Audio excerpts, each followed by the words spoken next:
In the spring of 2002, I sensed, as did many people in the church, an impending national crisis, and it was a crisis of trust. So the bishops came together. We made both a moral commitment and a legal commitment, a commitment under church law to handle and respond to this crisis. I became involved in drafting what is known as the Charter. The Charter is the document that lays out the course of action that dioceses are expected to follow in handling and responding to sexual abuse allegations, dealing with past allegations, creating a safe environment, reaching out to victims, and cooperating with law enforcement. As a principal, and truthfully, the pastor and the principal together in our parish school community, it's an integral part of who we are to uphold the policy and the charter, because it's everyone's priorities to make sure that what we offer for our young people is the very best. So when we talk about child protection policies in the Archdiocese, it's all of our efforts to keep children safe. So that includes screening and training of anyone working with children. We provide child prevention education, as well as education or training for those working with children, how to recognize signs of abuse and how to properly report signs of abuse. As this crisis developed, it became very apparent that we had to do something that was much more adequate and much more uniform.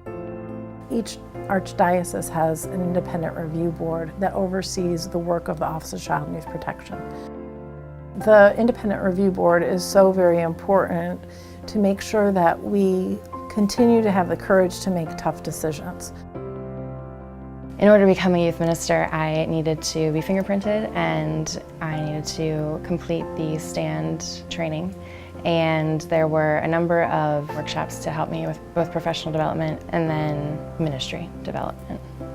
I became a youth minister because I had really good models and faith for me.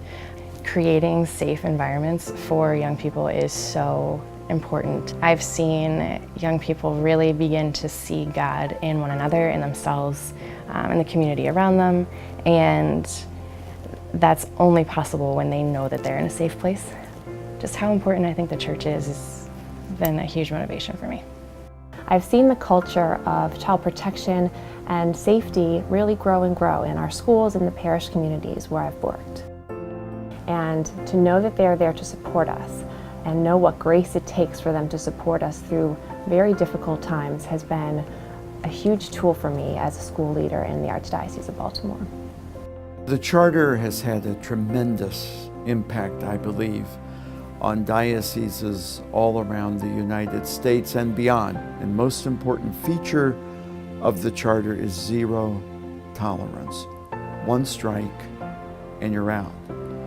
The Charter represents a moral commitment to deal as compassionately as possible with any and all victims of sexual abuse. What we are trying to do with God's grace and God's help and the encouragement and help of many, many people is to do our uttermost, everything humanly possible, to prevent this from happening in the life of the church today.